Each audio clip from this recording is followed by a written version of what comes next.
ഓം ശരവണ ഭവ. എല്ലാവർക്കും കാർത്തികേയം യൂട്യൂബ് ചാനലിലേക്ക് സ്വാഗതം. നാളെ വളരെ അത്യപൂർവമായ ദിവസമാണ്. ചൊവ്വാഴ്ചയും രോഹിണി നക്ഷത്രത്തോടും കൂടിച്ചേർന്ന് വന്നിരിക്കുന്ന മീനമാസത്തിലെ കപില ഷഷ്ഠി എന്നറിയപ്പെടുന്ന ഭഗവാൻ മുരുകൻ്റെ അനുഗ്രഹത്തിനു വേണ്ടി നമ്മൾ ഏറ്റവും കൂടുതൽ കാത്തിരിക്കുന്ന ദിവസം മീനമാസത്തിലെ ഷഷ്ഠി. നാളത്തെ ദിവസം 6 പ്രാവശ്യം മാത്രം ഭഗവാൻ മുരുകനെയും ഭഗവാൻ മഹാദേവനെയും പാർവതീദേവിയെയും മനസ്സിൽ കണ്ടുകൊണ്ട് ചൊല്ലേണ്ടുന്ന ഒരു നാമത്തെക്കുറിച്ചാണ് ഇന്ന് ഞാൻ നിങ്ങളുമായിട്ട് പങ്കുവയ്ക്കുന്നത്. ഈ ഒരു നാമം നമ്മൾ 6 പ്രാവശ്യം പൂർണ്ണമായ വിശ്വാസത്തോടുകൂടി ചൊല്ലിയാൽ നമ്മൾക്ക് എന്ത് കാര്യവും സാധിച്ചെടുക്കാനായിട്ട് സാധിക്കും. അപ്പോൾ എന്താണ് ആ മന്ത്രമെന്നും എങ്ങനെ അത് ചൊല്ലണമെന്നും എന്തൊക്കെയാണ് നാളത്തെ ദിവസത്തിൻ്റെ പ്രത്യേകതയെന്നുമൊക്കെ നമുക്ക് നോക്കാം. അതിനു മുൻപ് ആദ്യമായിട്ടാണ് നിങ്ങൾ ഈ ചാനൽ കാണുന്നത് എന്നുണ്ടെങ്കിൽ ചാനലൊന്ന് സബ്സ്ക്രൈബ് ചെയ്യുവാനും വീഡിയോ മുഴുവനായിട്ട് കണ്ടിഷ്ടപ്പെട്ടാൽ ലൈക്ക് ചെയ്യുവാനും ഷെയർ ചെയ്യുവാനും മറക്കരുത്. സുബ്രഹ്മണ്യ പ്രീതിക്കായി അനുഷ്ഠിക്കാവുന്ന ഏറ്റവും ഉത്തമമായ ഒരു വ്രതമാണ് ഷഷ്ഠി വ്രതം എന്ന് പറയുന്നത്. എല്ലാ മാസവും വരുന്ന ശുക്ലപക്ഷ ഷഷ്ഠി തിഥിയിലാണ് നമ്മൾ ഭഗവാൻ മുരുകൻ്റെ അനുഗ്രഹത്തിനായിട്ട് വ്രതമെടുക്കുന്നത്. ഓരോ മാസത്തെ വ്രതത്തിനും ഓരോ പ്രത്യേകതകൾ ഉണ്ടെങ്കിൽ പോലും മീനമാസത്തിലെ ഷഷ്ഠി വ്രതം എടുത്ത് പ്രാർത്ഥിച്ചാൽ അപൂർവമായ ഫലസിദ്ധിയാണ് ഫലമായിട്ട് പറയുന്നത്. മീനമാസത്തിലെ ശുക്ലപക്ഷ ഷഷ്ഠിയിൽ വ്രതം നോൽക്കുകയോ ഭഗവാന് വഴിപാടുകൾ നടത്തുകയോ എന്തെങ്കിലും ഒരു മന്ത്രങ്ങൾ ചൊല്ലുകയോ ചെയ്താൽ ഭഗവാൻ മുരുകനെയും മഹാദേവനെയും ഒന്നിച്ച് പൂജിച്ച ഫലമാണ് നമുക്ക് ലഭിക്കുന്നത് എന്നാണ് പറയുന്നത്. അതുമാത്രവുമല്ല, കൈലാസവാസമാണ് ഇതുകൊണ്ട് നമുക്ക് കിട്ടുന്ന പുണ്യമെന്ന് പറയുന്നത്. അതുകൊണ്ട് തന്നെ നാളത്തെ ദിവസം വ്രതമെടുക്കാൻ സാധിച്ചില്ലെങ്കിലും വീടിനടുത്തുള്ള മുരുകക്ഷേത്രത്തിൽ തീർച്ചയായും ദർശനം നടത്തണം.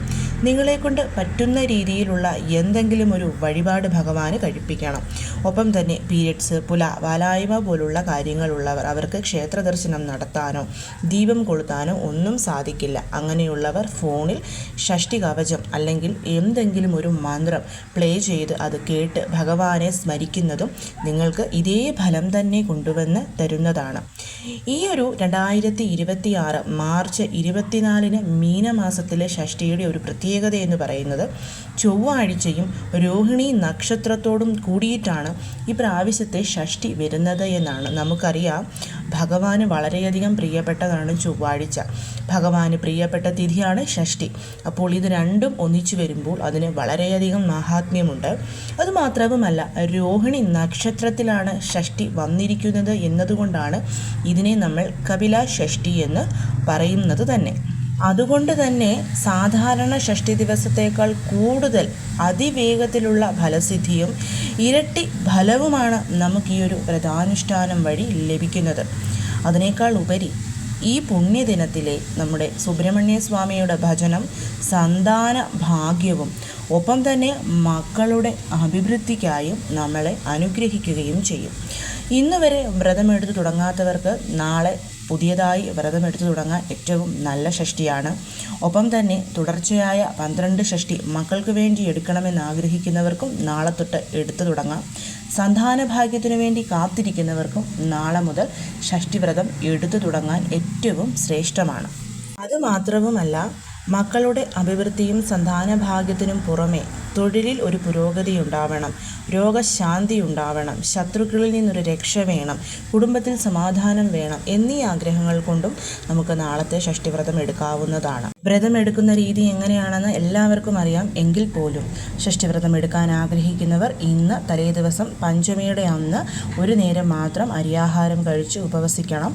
ഷഷ്ഠിയുടെ അന്ന് നാളെ ചൊവ്വാഴ്ച സൂര്യോദയത്തിന് മുൻപുണർന്ന് കുളിച്ച് നെറ്റിയിൽ ഭസ്മം ധരിച്ച് ഭഗവാൻ അഭിഷേകം ചെയ്യുന്നവരാണെങ്കിൽ അതൊക്കെ ചെയ്ത് ഭഗവാന് ചുമന്ന കളറിലെ പൂക്കൾ സമർപ്പിച്ച് ഭഗവാന് മുൻപിൽ നെയ്ദീപം കൊളുത്തിവെച്ച് അവിടെ ഇരുന്ന് നിങ്ങൾ ചൊല്ലുന്ന മന്ത്രങ്ങൾ ഷഷ്ഠി കവചം, വേൽമാരൽ, ശരവണഭവ അങ്ങനെയുള്ള എന്തു മന്ത്രമാണോ അതൊക്കെ ചൊല്ലി ക്ഷേത്ര ദർശനം നടത്തി ഭഗവാനെ കണ്ട് തൊഴുത് പ്രാർത്ഥിക്കണം. ക്ഷേത്രത്തിൽ പോകുന്നവരാണെങ്കിൽ ഉച്ചയ്ക്ക് ക്ഷേത്രത്തിൽ നിന്ന് കഴിക്കുന്ന നിവേദ്യ ചോറ് കഴിച്ച് നമുക്ക് വ്രതം അവസാനിപ്പിക്കാവുന്നതാണ്. എല്ലാ വ്രതങ്ങൾക്കും വ്രതം അനുഷ്ഠിക്കുന്ന ദിവസത്തിനാണ് പ്രാധാന്യമെങ്കിലും ഷഷ്ഠി വ്രതത്തിന് തലേ ദിവസത്തിനും അതിൻ്റേതായിട്ടുള്ള പ്രാധാന്യമുണ്ട്. പഞ്ചമി നാളിൽ ഉപവസിക്കാൻ സാധിക്കാത്തവർക്ക് ഒരു നേരം മാത്രം, അതായത് ഇപ്പോൾ ഇന്ന് നിങ്ങൾ ഈ വീഡിയോ കണ്ടു താമസിച്ചു പോയി നോൺ വെജ് കഴിച്ചു, ഇന്നത്തെ ദിവസം നിങ്ങൾക്ക് ഉപവസിക്കാൻ സാധിച്ചില്ല എങ്കിൽ ഷഷ്ഠി നാളായ നാളെ ഒരൊറ്റ നേരം മാത്രം അരിയാഹാരം കഴിച്ചുകൊണ്ടും വ്രതമെടുക്കാവുന്നതാണ്. വീടിനടുത്ത് മുരുകസ്വാമി ക്ഷേത്രമുള്ളവർ തീർച്ചയായും നാളത്തെ ദിവസം ഭഗവാന് പാലഭിഷേകം ഒപ്പം തന്നെ ഭസ്മാഭിഷേകം ഇതിലേതെങ്കിലും ഒന്ന് കാര്യസാധ്യത്തിന് വേണ്ടിയിട്ട് ചെയ്യാൻ മറക്കരുത്. ഇനി നമ്മൾ നാളെ വീട്ടിൽ എന്താണ് ചെയ്യേണ്ടതെന്നുള്ളത് നോക്കാം. ഇത് വീട്ടിൽ സാധാരണയായി നിലവിളക്ക് മാത്രം കൊളുത്തി പ്രാർത്ഥിക്കുന്നവരാണെങ്കിലും നിങ്ങൾക്കിത് നിലവിളക്ക് കൊളുത്തി അതിന് മുൻപിലിരുന്ന് ഞാൻ ഈ പറയുന്ന മന്ത്രം 6 പ്രാവശ്യം ജപിക്കാം. ഭഗവാന്റെ ഫോട്ടോയോ വേലോ വിഗ്രഹമോ ഒക്കെ വെച്ച് സാധാരണ പോലെ പൂജകൾ ചെയ്യുന്നവരാണെങ്കിൽ പൂജകളായി ചെയ്യേണ്ടുന്ന രീതിയും ഞാൻ പറയുന്നുണ്ട്. ഏത് വേണമെങ്കിലും സെലക്ട് ചെയ്ത് നാളത്തെ ദിവസം ചെയ്യാവുന്നതാണ്. നാളെ ഷഷ്ഠിതിഥിയുടെ ആരംഭം എന്ന് പറയുന്നത് ഇന്ന് 6:38 വൈകിട്ട് ആരംഭിക്കുന്ന ഷഷ്ഠിതിഥി നാളെ വൈകിട്ട് 4:07 അവസാനിക്കുന്നത്.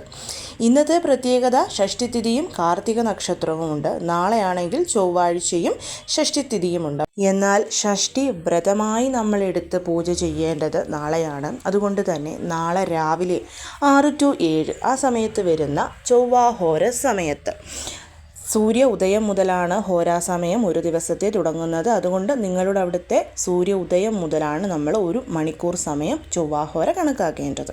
ആ ഒരു സമയത്ത് അല്ലെങ്കിൽ ഉച്ചയ്ക്ക് 1 മുതൽ 2 വരെ, രാത്രി 8 to 9 ആ ഒരു സമയത്ത് നമുക്ക് ഷഷ്ഠിതിഥി ഇല്ല. 4:09 കൂടി അവസാനിക്കുമല്ലോ.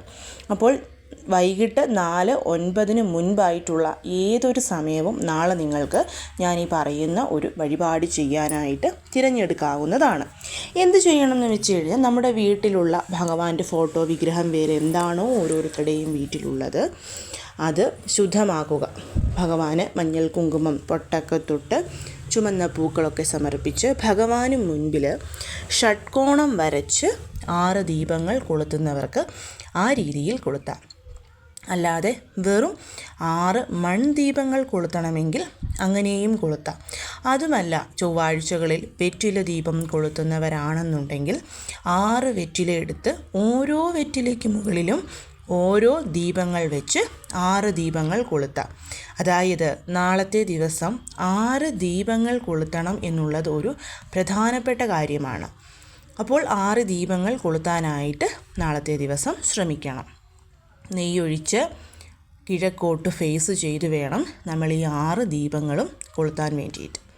ദീപങ്ങൾ കൊളുത്തിയതിന് ശേഷം അവിടെ ഇരുന്ന് ഞാൻ ഈ പറയുന്ന മന്ത്രം 6 പ്രാവശ്യം നമ്മൾ ജപിക്കണം. ഓരോ പ്രാവശ്യവും മന്ത്രം ജപിക്കുമ്പോഴും ഭഗവാനെ മനസ്സിൽ കണ്ടുകൊണ്ട് ശിവ പാർവതിമാരെ മനസ്സിൽ കണ്ടുകൊണ്ട് വേണം നമ്മൾ ഈ ഒരു മന്ത്രം ജപിക്കാൻ. മന്ത്രം എന്താണെന്നുള്ളത് ഞാൻ ഇവിടെ കാണിച്ചിട്ടുണ്ട്, നിങ്ങളെ ചൊല്ലിയും കേൾപ്പിക്കാം.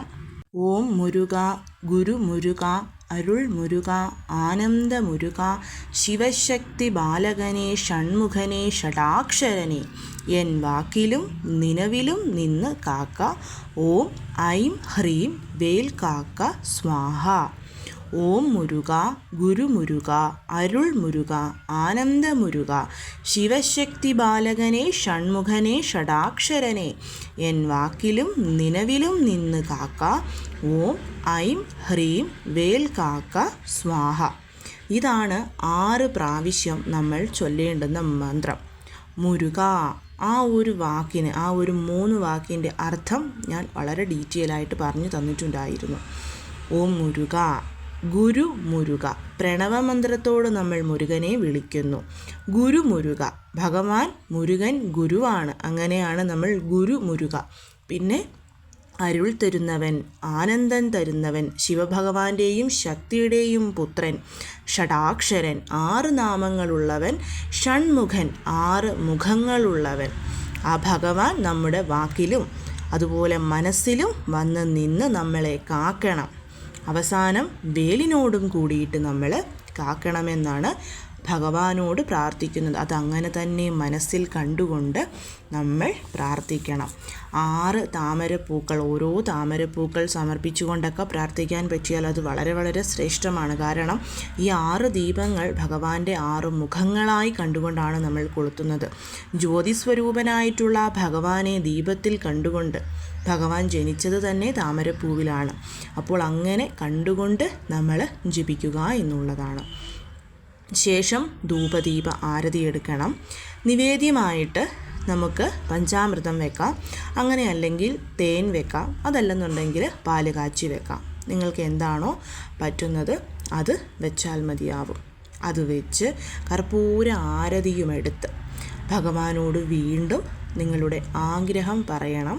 അത് പറഞ്ഞ് അനുഗ്രഹിക്കണമെന്ന് പ്രാർത്ഥിക്കണം.